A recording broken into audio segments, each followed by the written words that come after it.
साथियों नमस्कार, मैं आप सबका स्वागत करता हूं आपका अपना ही चैनल एफएस ज्ञान में। आज हम प्रयोजना कार्य का मिड लाइन आकलन 2021 करने वाले हैं।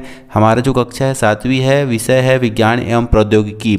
इसमें 10 नंबर के हैं, 2 प्रोजेक्ट करना है, हर सब्जेक्ट के 2 ही प्रोजेक्ट करने हैं। तो चलिए मैं क्वेश्चन पढ़ रहा हूँ, ध्यान से देखिएगा। तो इसमें से 3 क्वेश्चन हमें दिए गया है, तो इसमें से केवल 2 ही को हमें करना है। तो पहला है, अपने आसपास पाए जाने वाले पौधों की पत्तियों को सुखाकर संकलन पुस्तिका में चिपकाएं तथा उस पौधे के बारे में लिखें जिसकी पत्तियां आपने लगाई है। जी हाँ, पौधों की पत्तियों को सुखाकर चिपकाना है इस प्रोजेक्ट में, और उस पौधे के बारे में हमें कुछ लाइनें लिखनी है। तीसरा सवाल मैं लिया हूँ, अपने आसपास उपलब्ध जल स्रोतों की सूची बनाकर उल्लेख कीजिए कि कौन सा जल स्रोत पेयजल के रूप में उपयुक्त है और कौन सा नहीं। जल की बचत के लिए 5 नारे अपने बड़ों से पूछकर लिखे। जल स्रोतों एवं उससे संबंधित चित्रों का संकलन भी आप अपनी संकलन पुस्तिका में लगाएं। इस तरह से मैंने प्रश्न नंबर 1 और प्रश्न नंबर 3 का प्रोजेक्ट कंप्लीट किया है। चलिए देखते हैं। इस तरफ आप सूखी पत्ती देख रहे हैं, पत्ती को लिया है, उस पौधे का नाम है तुलसी का पौधा। जी हाँ, पहला पॉइंट आप इस तरह लिखेंगे, कॉलम बनाकर एक तरफ सूखी पत्तियों को चिपकाएंगे, एक तरफ वह किस पौधे की पत्ती है उसकी उपयोगिता हमें लिखनी है। तो इस तरह से यह जो दिया गया है, यह तुलसी का पौधे की पत्ती है। यह औषधि पौधा है। जी हाँ, जैसे चर्म रोग, दाद शरीर की प्रतिरोधक क्षमता बढ़ाती है। जी हाँ। तीसरा पॉइंट है, खांसी खराश में पत्ती बहुत उपयोगी है। इस तरह से इस सूखी पत्ती को इधर चिपकाएंगे और साथ ही साथ उसके बगल में पौधे की उपयोगिता आप लिखेंगे। चलिए अब देखते हैं, दूसरा पत्ती है हमारा नीम का पत्ती। चलिए आप देख रहे होंगे, नीम का पत्ती है। आप प्रोजेक्ट में अपना सूखी पत्ती चिपकाएंगे। जी हाँ, ये मार्गदर्शन के रूप में है ना। चलिए बढ़ते हैं, इसमें उपयोगिता क्या है पौधे की, तो यह नीम की पत्ती है, पहला पॉइंट है। दूसरा है, यह पौधा जीवनदायिनी ऑक्सीजन देने वाला पौधा है। जी हाँ।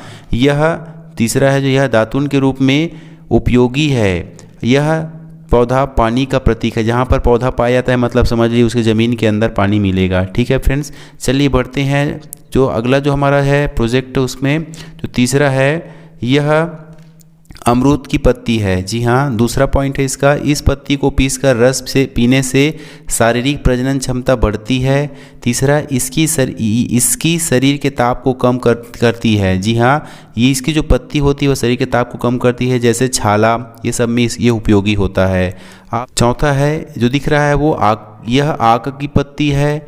दूसरा, इसका फूल भगवान शिव को बहुत प्रिय है ना, फुड़हर। जी हाँ। तीसरा पॉइंट है, इनसे निकलने वाला दूध पैरों के जो भी कांटे लगे होते हैं उसको पकाने में और उसे निकालने में बहुत उपयोगी होता है। आगे बढ़ते हैं, तो पांचवा है हमारा, यह है बेलपत्र है। बेल का पत्ती है, इसे बिल्व भी कहते हैं। इसकी पत्ती का धार्मिक पूजन में उपयोग होता है, भगवान शिव को चढ़ाते हैं।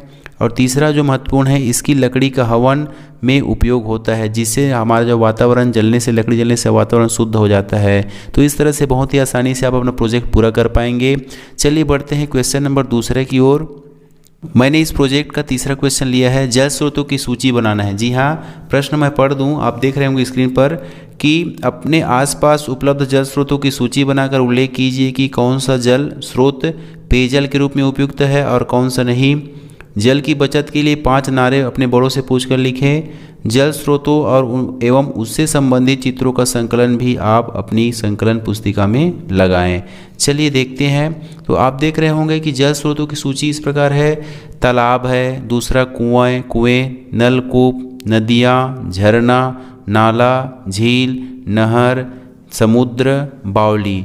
इस तरह से आप देख रहे होंगे 11 तरह के मैं जल स्रोत लिख लिए हैं, और इससे हो सकते हैं इसके जो मैं छूटा है वो आप लिख सकते हैं, इसमें काउंट करके उसमें आगे बढ़ा सकते हैं काउंटिंग को। चलिए अब इसमें से जो मैंने लिखा है उनमें से कौन सा पेय योग्य है और कौन सा क्या है पेय योग्य नहीं है, पीने लायक नहीं है। तो आप देख रहे होंगे मैंने ये 2 कॉलम बना लिए हैं, आप भी ऐसे 2 कॉलम बना लीजिए। एक तरफ है पेयजल के रूप में उपयुक्त कौन कौन से उपयोग कर सकते हैं या करते हैं, और दूसरा है पेयजल के रूप में कौन सा जल उपयोग नहीं किया जाता है, नहीं करते हैं। जी हाँ, तो कुएं का पानी हम पीते हैं, नलकूप का पानी पीते हैं, झरना का पानी भी दूरस्थ जंगलों में पिया जाता है। ठीक है, तो इस तरह से देखते हैं आगे। तालाब का पानी हम नहीं पीते हैं, पेयजल के रूप में उपयोग नहीं करते हैं। नदियों का पानी, नालों का पानी, झील का पानी, नहर का पानी, समुद्र का पानी और बावली होती है उसकी पानी हम पेयजल के रूप में उपयोग नहीं करते हैं। तो इस तरह से ये हो गए पेयजल के लिए उपयुक्त और उपयुक्त नहीं है उसका आंसर। चलिए अब बढ़ते हैं हम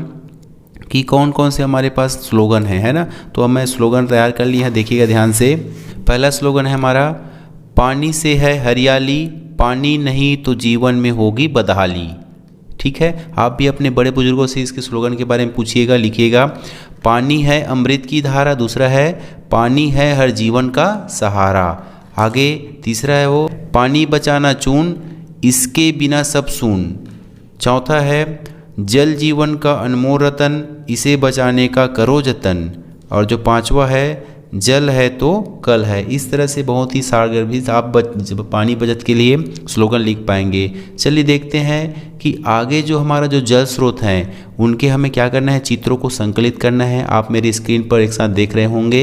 इस तरह से आप उनके पेपर कटिंग लाकर आप अपने प्रोजेक्ट में तैयार करेंगे और निश्चित ही बहुत ही सारगर्भित आपका प्रोजेक्ट बनने वाला है। फ्रेंड्स, मिलते हैं ऐसे ही बेहतरीन वीडियो के साथ, तब तक के लिए जय हिंद जय भारत।